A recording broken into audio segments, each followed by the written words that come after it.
गांठें खोलो, किसी को कहना नहीं है कुछ, धीरे धीरे चुप रहना सीखो।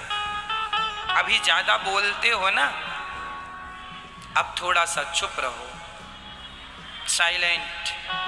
जब तक आपको दुनिया से मतलब होगा तब तक आप जो बहुत बोलता है मतलब उसे दुनिया से बहुत मतलब है, जो कम बोलता है उसे दुनिया से कम मतलब है। बच्चे हैं घर में, जरा हिसाब कर लेना। क्यों? 50 साल के यदि आप हो गए, आज का आदमी तो 80 साल तक ही जा रहा है, इसलिए मैंने 80 का गणित दिया। आप 90 तक जाए तो 90 का जोड़ लेना, और 100 तक जाए तो 100 का जोड़ लेना। यदि आप 100 जोड़ेंगे तो लगभग 50,000 दिन बनेंगे लगभग। यदि आप 100 साल को 365 से हिसाब करते हैं तो लगभग 50,000 दिन हो जाएंगे। कितने? 100 साल में? अरे 36,000? नहीं, थोड़ा बढ़ेगा। नहीं बढ़ रहा, देखो नहीं बढ़ रहा। अब आप लोग अपने से बढ़ा सको तो बढ़ा लेना। 100 साल की उम्र में भी दिन नहीं बढ़ रहे हैं ज्यादा। अब आप लोग देख लो कि आप 30 साल के हो गए, 35 साल के हो गए, 40 साल के हो गए, तो आपके तो आधे, लगभग आधे दिन गए। और आधे दिन में भी किसी की उम्र 100 साल है, और 100 साल में कितने दिन बैठ रहे हैं? 36,500। हाँ, 100 साल में 36,500 दिन बैठ रहे हैं, ऐसा भाई सब कह रहे हैं। अब 36,500 में 12 घंटे की दिन और 12 घंटे की रात, तो 12 घंटे की रात सोने में गई, उसका तो कोई जोड़ना ही नहीं। तो अब 36,000 में अब आधा कर दो सोने का, वो कब छोड़ दो, क्योंकि वो तो सोए, उस समय तो कुछ मिला नहीं। तो 36 का आधा कितना हो गया? 18 हो गया, है ना। 500 का हिसाब अपन बाद में कर लेंगे, यहाँ 250 हो गया। 18 तो वो वाले दिन है जो रात को सोते हैं, और जो दिन में सोते हैं वो अलग। क्यों मैया? तो आधी जिंदगी तो आपकी सोने में चली गई, है ना। और फिर 8 घंटे काम परिवार के लिए कमा रहे, काम काम काम काम काम काम। तो अब बता, मुझे लगता है 8-10 हजार दिन कमाने में चले गए। पड़ोसन से निंदा चुगली, वो कुछ समय बनाने और खाने, कुछ समय पार्टियों में, शादी विवाहों में, कुछ समय नहाने में, है ना, कुछ समय दोस्तों के संग। अब बताओ कि उसमें से भगवान के लिए कितने दिन बचे? कितने दिन भक्ति की आपने सारी जिंदगी में? 600-700 दिन ही होंगे, बहुत कम, इससे भी कम हो जाएंगे। वो गणित निकलेगा, 24 घंटे के हिसाब से निकालना। तो आप लोग हर दिन भगवान को कितना समय देते हैं? 1 घंटा देते हैं। तो 100 साल की उम्र में 36,000 दिनों में आपने भगवान को कितना समय दिया? 1-1 घंटे रोज। तो 24 दिन तक 1-1 घंटा देंगे, तब 1 दिन होगा। क्यों? सही, ऐसे ही गणित चलेगा ना। 24 दिन तक जब 1-1 घंटा रोज भगवान का ध्यान लगाएंगे, तब वो जाके 1 दिन होगा। 1 दिन मतलब 24 घंटे का, पूरा दिन रात मिला के। ऐसे आप 1-1 घंटा, लेकिन आज 1 घंटा कहाँ समय है लोगों के पास? 10 मिनट, 30 मिनट, शायद कोई 30 मिनट, वरना लोग तो 5 मिनट में ही अपनी पूजा शुरू करके खत्म भी करे। 5 मिनट की पूजा। अब 5 मिनट आपने रोज भगवान को समय दिया के रात आओगे जाओगे कहाँ? इसलिए भगवान को समय दिया करो, भगवान से प्रेम किया करो, और यही हमारे हैं, ये दिमाग में बिठा लो। ठीक है मेरी माँ, इनके सिवा कोई हमारा नहीं है। उद्धव जी को गोपियों ने कहा, उद्धव जी आप हमें ज्ञान ना दो, एक गोपी रोने लगी, अब तो कृष्ण के बिना क्या जीना, मर जाएंगे। तब गोपी कहने लगी, उद्धव जी ने चिट्ठी दी कि नहीं, आप यदि ये मान लें भीतर से कि ये सब कुछ भगवान का, पत्नी पुत्र परिवार, मैं भी, यदि आप सब कुछ भगवान का मान लें और हर समय ये याद रखें कि मैं भगवान का काम कर रहा हूं, तो आपका फैक्ट्री चलाना, दुकान चलाना, खेती करना, मान लो कि ये खेत भगवान का है, तो फिर खेती करना, रोटी भोजन बनाओ इसलिए कि भगवान के लिए बना रहे हैं, तो फिर आपका हर काम भक्ति में गिना जाएगा। फिर 1 घंटे की, ठीक है, तो फिर आपके 24 घंटे किसमें गिने जाएंगे? भोजन बनाओ, भाव ये बना लो भगवान के लिए बना रहे हैं, तो भोजन बनाने में 3 घंटे लगे, 2 घंटे लगे, 1 घंटे, वो सारा जाके भक्ति में जुड़ गया। फिर आपकी भक्ति 1 घंटे की नहीं, फिर तो आपकी भक्ति जोर से, मैया आज से कितने घंटे भक्ति करोगी आप? भाव ये हो कि प्रभु ये बच्चे आपके हैं और आपके बच्चों को आपकी सेवा में ये कपड़े इनको ला रहे हैं। जब आप वृंदावन आओ, कहीं जाओ, भगवान के लिए भी थोड़ी सी शॉपिंग कर लिया करो। हम तो अपने ठाकुर जी के लिए ज्वेलरी खरीदने जाते हैं। एक बार हम एक शहर में भगवान के लिए ज्वेलरी लेने गए दुकान में, तो वहाँ कुछ लोग और खरीदने आए, वो हमें देख के हंसने लगे। उन्हें लगा लो बाबा जी ज्वेलरी खरीद रहे हैं, पता नहीं किसके लिए खरीद रहे होंगे। हम तो अपने कन्हैया के लिए शॉपिंग करते हैं, तो आप भी भगवान के लिए थोड़ा सा अपने लिए ज्वेलरी लाती हो, भगवान के लिए भी लाया करो। नहीं लाना चाहिए। आप अपना मेकअप करती हो, थोड़ा भगवान का भी श्रृंगार किया करो। अपने लिए अच्छे अच्छे कपड़े बनवाती हो, जरा भगवान के लिए भी बनवाया करो। ये सारी जो आप करेंगे सब चीजें, वो भगवान की भक्ति ही है। केवल माला जपना, एक जगह बैठे रहना नहीं जी, चलते फिरते बस कहते रहो, हे श्रीमन नारायण मैं आपको कभी भूलू नहीं, हे नाथ हम अपने आप को आपके श्री चरणों में समर्पित करते हैं, सौंप दो अपने आप को। ये भक्ति है। दुकान हमारी नहीं है, भगवान की है, ठीक है। तो आज से कितने घंटे की भक्ति होगी आपकी? हर चीज किसके लिए?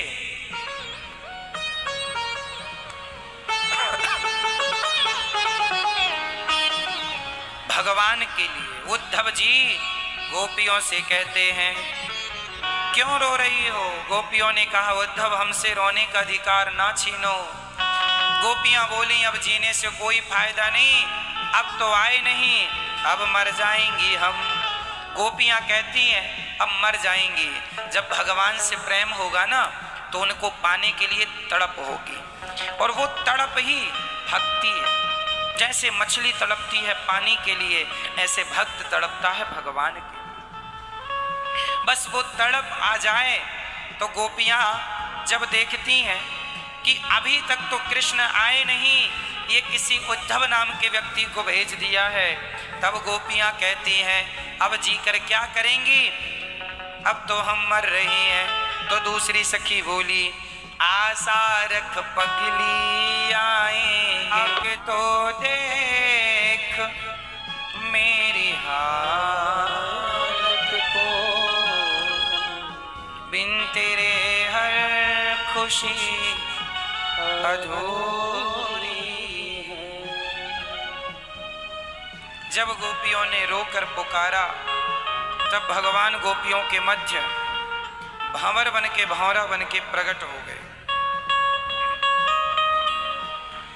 गोपियों ने भगवान का दर्शन किया भंवरे के रूप में, भंवर गीत गाया, तुम बड़े कपटी हो, छोड़कर चले गए।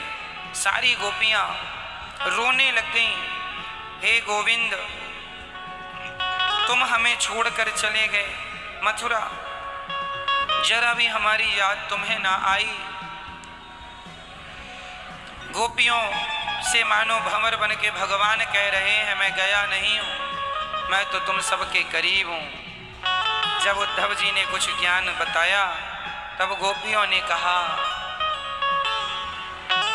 हम प्रेम दीवानी हैं, वो प्रेम दीवाना। ऐ उद्धव हमें ज्ञान की पोथी न सुनाना, क्यों?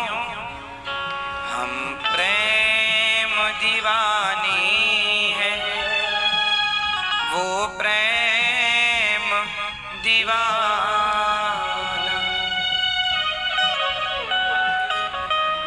उद्धव हमें ज्ञान ना दो, हम और वो केवल वही जानते हैं कि उनसे प्रेम क्यों किया।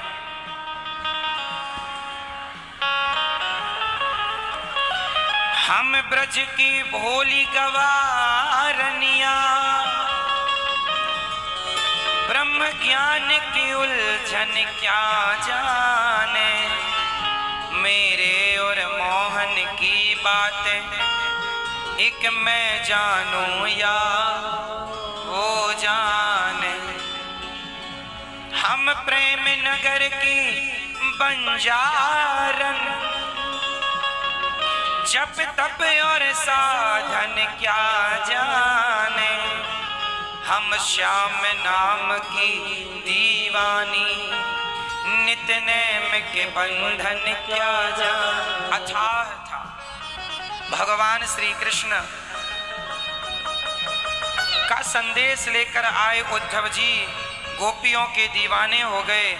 चरणों में माथा रख के कहा, हे श्याम सुंदर, अब हमें ब्रज से कहीं बाहर ना ले जाओ, इसी प्रेम में रहने दो।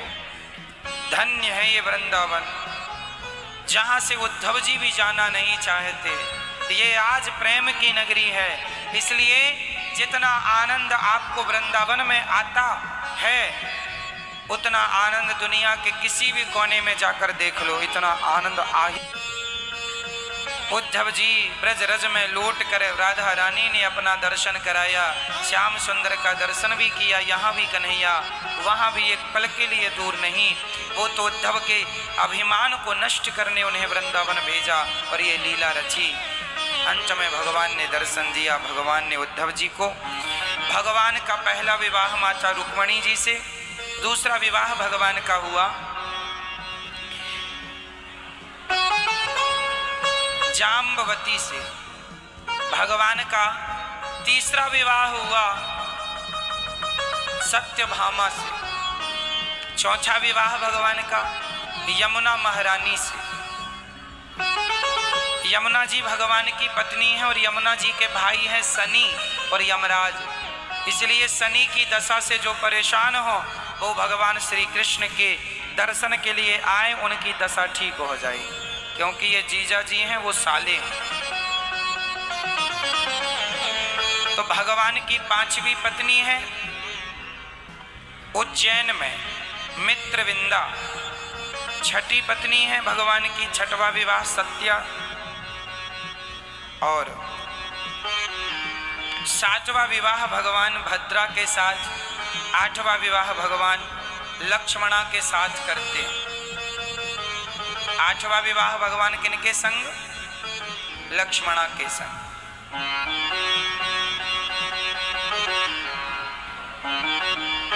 ये भगवान के 8 विवाह।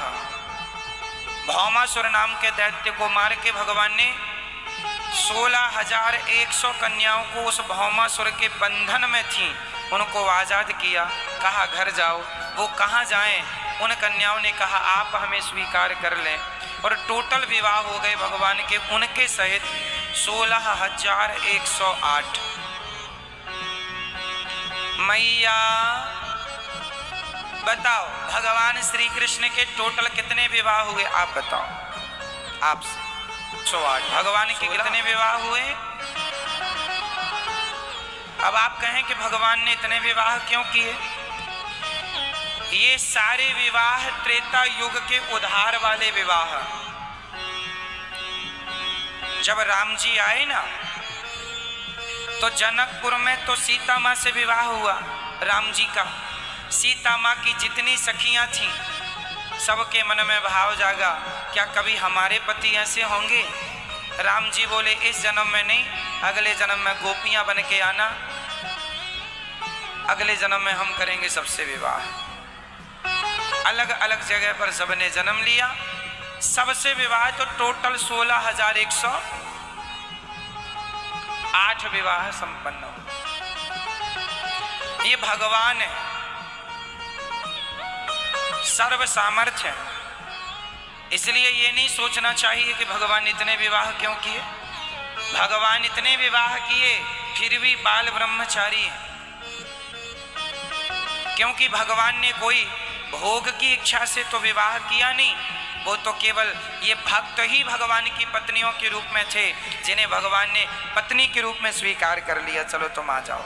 जो स्त्रियां थीं वो भगवान को अपना मान चुकी थीं, जैसे मीराबाई।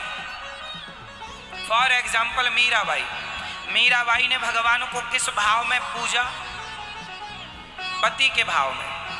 मीराबाई ने कृष्ण की उपासना किस भाव से की?